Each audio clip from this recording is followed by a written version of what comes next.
If you're watching this, you're probably wondering, what's the deal with this video game I have never even heard of? And if that's the case, don't worry. That's why I'm here to tell you that Forsaken Realms Exodus Rising is a story-driven action RPG set within the fantasy world of Leda. Guided by unknown forces, you find yourself within the long-abandoned city of Varen.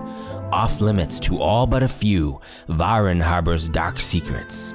Secrets that refuse to stay hidden. It is being developed by Titan Rock Games, and being the indie developer's first title, we can feel a certain sense of intimacy that many AAA titles lack. Development started on it about 6 years ago, and it consists of only a handful of devs. Because of this, it has a certain charm that can be easily felt just from viewing the game with its mix of realistic and cartoonish graphics. If I had to compare Exodus Rising to another game, I would probably say it is most similar to 2019's Outward. So if you enjoyed that, I think you might appreciate this as well. I mean, just take a look at this.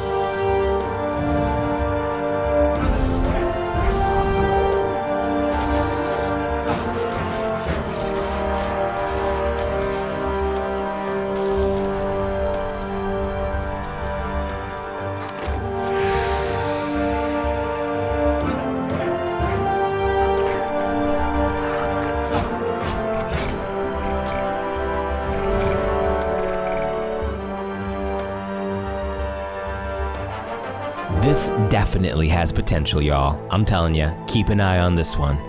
In Exodus Rising, you play as a mercenary hired by a Combined Order judge and his guardians to aid them in their journey into the depths of the Barathrum Forest.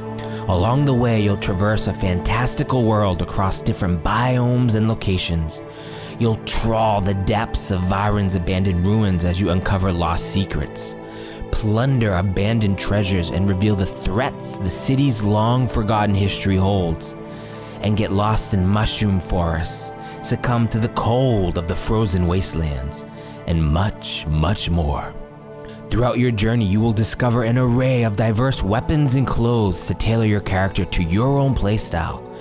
Whether that be a nimble-footed archer flinging fireballs between arrows, or facing your foes toe-to-toe as an axe-wielding whirlwind of death, the choice is yours.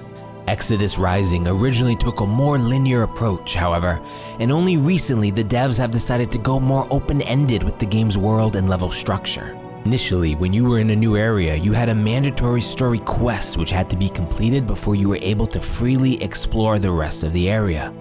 Only then could you move on to the next area.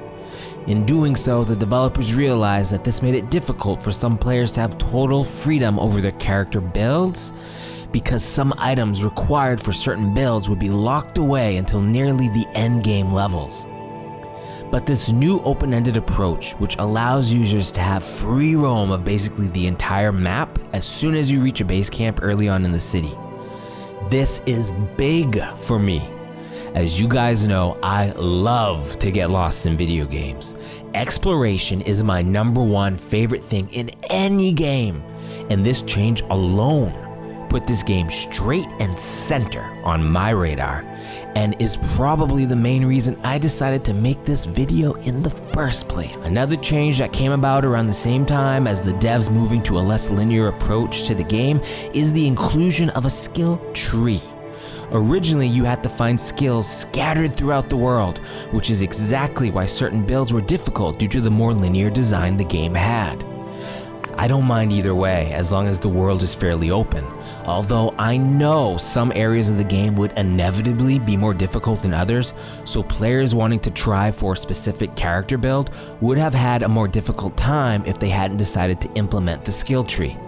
While I do like exploring and finding things, I do think variety is of utmost importance, so it is critical for players to not feel frustrated and be able to play however they want. I'm gonna be honest here, right now the character creator is looking a tad bit skimpy.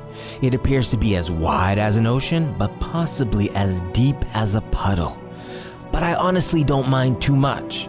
I know many people will be turned off by the cartoony nature of the character creator, but most of the time your character will be covered up in armor anyways, which, by the way, looks great. The game features a variety of armor and weapon types, which are all well suited for the different style of classes the game features. Not to mention many of the weapons are buffable, allowing for even more diverse playstyles. There are other unique bits about the game as well, such as a summonable Gretty, whatever that is, a traveling merchant, and a creature compendium. We've also seen a little peek at the stats screen as well, which seems to be in line with what you'd expect from a fantasy RPG. However, one must remember that all of this is still in alpha, so any, if not all of this, could change at any time. As of right now, the devs are hoping for a 2021 release date, but nothing has been officially confirmed as of yet. If you enjoyed taking a look at this game, please go follow the devs on their social media and follow along their journey as Exodus Rising becomes a reality.